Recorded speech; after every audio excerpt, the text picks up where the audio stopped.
सर्ववेदांत सिद्धांतो गोचरम तम गोचरम महेशम सच्चिदानंदम सद्गुरुम प्रणतोस्म्यहम्। नमस्कार। मेरे YouTube चैनल में आप सभी का हार्दिक अभिनंदन एवं स्वागत है। पंचदिवसात्मक दीपावली पर्व के द्वितीय दिवस में महालक्ष्मी पूजन के बाद अगले दिवस अर्थात कार्तिक शुक्ल पक्ष की प्रतिपदा को गोवर्धन पूजा के रूप में दिवाली हम मनाते हैं। कार्तिकस्य शिते पक्षे अन्नकूटम समाचरेत गोवर्धनोत्सवम चैव श्री विष्णु प्रीयताम मिति। ऐसा शास्त्रकारों ने वर्णन किया है कि कार्तिक शुक्ल प्रतिपदा को गोवर्धन पूजन के माध्यम से पशुधन के प्रति भारतीय दृष्टिकोण को अभिव्यक्त किया गया है। हमारे कुमाऊं क्षेत्र में इस गोवर्धन पूजा को, अन्नकूट को गोधन नाम से भी जाना जाता है। नित्य की भांति प्रातः काल में पूजा पाठ से निवृत्त होकर के एक विशिष्ट पूजा का आयोजन होता है और इसमें पहले पकवान बनाए जाते हैं। गौरस से जुड़ी हुई खीर, दही, लापसी, छाछ का जोला और अन्य भोग्य पदार्थ, पूरी, पकवान इत्यादि का निर्माण किया जाता है और उसके बाद एक दिव्य पूजन होता है।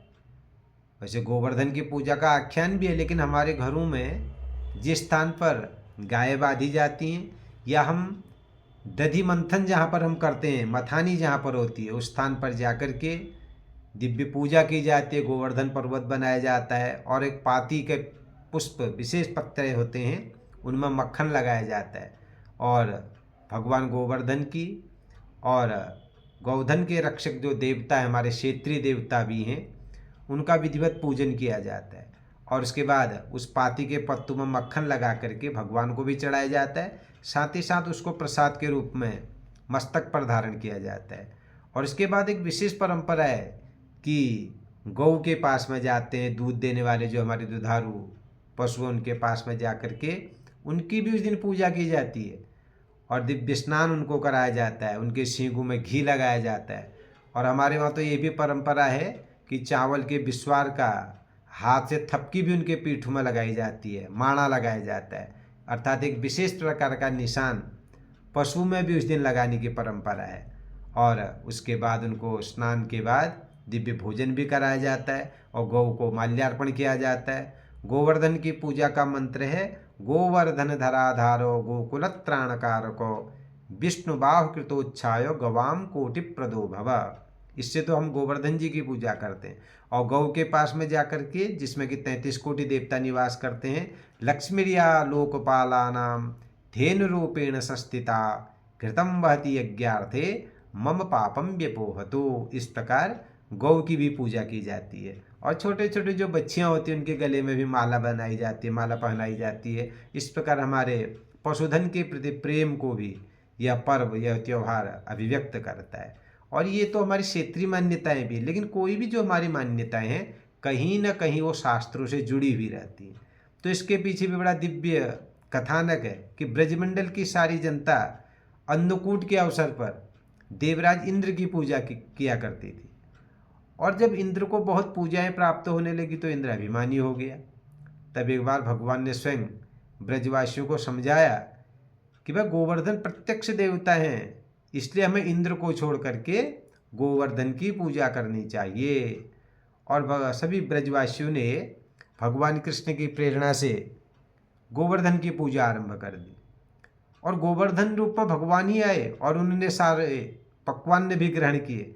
गर्ग संहिता में तो वर्णन आता है कि भगवान स्वयं कहते हैं शैलोस्मि लोका नीतिभाषयन्सन जघास सर्वम कृतमन्नकूटम। भगवान स्वयं ही गोवर्धन बन करके आ गए और सारे भोग्य पदार्थ भी उन्हें ग्रहण किए। अब ये सारे दृश्य को इंद्र देख रहा था। पता चल गया इंद्र को कि मेरी पूजा छोड़ करके गोवर्धन की पूजा हो रही है। इंद्र बड़ा क्रोधित हो गया और तभी उसने प्रलयंकारी बादलों का आह्वान किया और भीषण वर्षा आरंभ कर दी। सभी ग्वाल बाल जो बड़े भयभीत हो जाते हैं और भगवान श्री कृष्ण की शरण में जाते हैं। तब वर्णन आता है कि भगवान श्री कृष्ण ने पूरे गोवर्धन पर्वत को अपनी अंगुली से ही धारण कर लिया और छत्र बना दिया, उसी के नीचे सारी जनता और गाय बछड़े आकर के सुरक्षित रहने लगे। इत्युक्त्वैकेन हस्तेन कृत्वा गोवर्धनांचलम दधारो लीलिया कृष्ण छत्राकमेव बालकः। श्रीमद् भागवत में ऐसा वर्णन आता है कि भगवान ने उसका छत्र बना दिया और सभी ब्रजवासी फिर शांत हो जाते और उनको आनंद की भी अनुभूति होती है। तो इस प्रकार 7 दिन तक इंद्र बारिश करता रहा और इस वर्षा का लेकिन ब्रजवासियों में कोई भी प्रभाव नहीं पड़ा और अंत में इंद्र ने भगवान श्री कृष्ण की शक्ति को जाना और स्वयं भगवान के पास क्षमा याचना के लिए आया। और ऐसा वर्णन आता है कि उस समय ऐरावत ने जो है आकाश गंगा के जल से कामधेनु का और दुग्ध से भगवान श्री कृष्ण का अभिषेक किया और इस प्रकार गोवर्धन पूजा संपन्न होती है।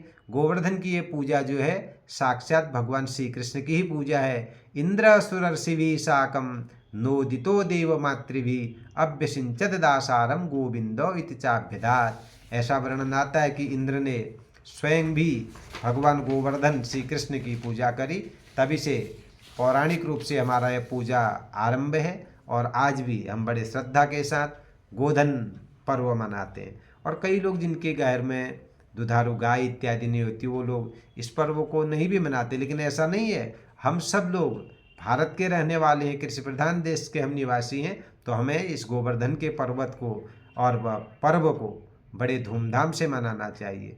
ये गोवर्धन का जो पर्व है ये पशुओं के प्रति भी हमारे दृष्टिकोण को अभिव्यक्त करता है। कृषि प्रधान हमारा भारत देश है और गाय के अभाव में कृषि की कल्पना ही नहीं की जा सकती है, इसलिए हम पशुओं को भी समृद्ध रखें, तभी हमारी कृषि समृद्ध हो सकती है और जब हमारे कृषि समृद्ध होगी तभी हमारा देश समृद्ध और संपन्न हो सकता है। गिरिराज के पूजन के माध्यम से पर्वतों के संरक्षण का संदेश दिया गया है और प्राकृतिक संतुलन बनाए रखने हेतु पर्वतों के पूजन का विधान भी यहाँ पर बताया गया है। और यहाँ पर जो गोवर्धन शब्द है, यदि हम इसका आध्यात्मिक अर्थ करें, गो शब्द इंद्रिय का सूचक है। हमारी जितनी भी इंद्रियां इनको गो कहा जाता है। गो शब्द इंद्रिय सूचक है और अपने इंद्रियों पर नियंत्रण रखना बहुत आवश्यक है। जब भी हम अपने इंद्रियों का दुरुपयोग करते हैं, नियंत्रण में इंद्रियों को नहीं रखते हैं, तो उससे जीवन में अनिष्ट होने की संभावना रहती है। इसलिए हमारी उपासना, हमारी आराधना, हमारा स्तवन ऐसा होना चाहिए जिससे कि हमारी इंद्रियां बलवती हों, हमारा मन, हमारी इंद्रियां संयमित हों और हम सकारात्मक दिशा में आगे बढ़ें और अपनी क्षमता को बढ़ाएं। और जब हम क्षमतावान होंगे तभी हम सफलता को प्राप्त हो सकते हैं। यही गोवर्धन पूजा का विशेष महत्व है। तो इस चैनल के माध्यम से मैं आप सभी से निवेदन करना चाहूँगा कि हम अपने इन पर्वों के पौराणिक आख्यान को तो समझें ही, साथ ही साथ उसका सामाजिक दृष्टिकोण और उसका आध्यात्मिक दृष्टिकोण समझने का भी प्रयास करें। प्रत्येक पर्व अध्यात्म से जुड़ा हुआ है। 5 दिवस की जो दीपावली है वो पंच तत्व से हमारी सृष्टि का निर्माण हुआ है। तो पंच तत्वों को हम जानें, पंच तत्वों में हम संतुलन बनाए रखें। इसीलिए पंच दिवसात्मक दीपावली का पर्व धनतेरस से भैया दूज पर्यंत आयोजित होता है। तो इनकी सार्वभौमिकता को और इनकी वास्तविकता को समझते हुए हमें अपने अपने स्तर से अपने संस्कृति के और अपनी सभ्यता के और अपने पौराणिक आख्यानों के प्रचार प्रसार का प्रयास करना चाहिए। इस चैनल के माध्यम से हमारा भी एक ही उद्देश्य है कि हमारे नई पीढ़ी के लोग अपनी संस्कृति के मूल तत्वों को जानें। इन्हीं भावनाओं के साथ आप सभी के मंगल की कामना करता हूँ। जिस प्रकार गोवर्धन भगवान ने ब्रजवासियों की रक्षा करी, ब्रज के हमारा शरीर ही ब्रज है, गो माने हमारी इंद्रियां ही हैं। हम अपने इंद्रियों को बस में रखें, अपने मन से शुद्धता रखें, अपने वाणी से, मुख से पवित्र शब्दों का उच्चारण करें, तभी हम बलवान हो सकते हैं, क्षमतावान हो सकते हैं। पुनः आप सभी के मंगल की कामना करते हुए आपको पुनः गोधन की बहुत बहुत शुभकामनाएं।